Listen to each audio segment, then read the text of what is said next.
आणि असं दिसतंय की तिकडे कृती करायची आणि महाराष्ट्रात पळून यायचं.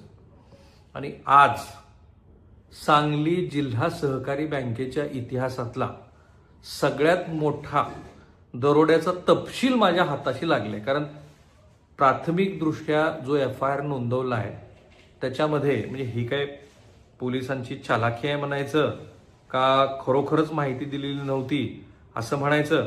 कारण ज्या ठिकाणी ही घटना घडली आहे ते ठिकाण हे भारतीय जनता पार्टीचे आमदार श्री गोपीचंद पडळकर यांच्या गावचं आहे. ते म्हणजे सांगली जिल्ह्यातल्या आटपाडीतल्या झरे इथं सांगली जिल्हा मध्यवर्ती बँकेच्या शाखेत दरोडा टाकला.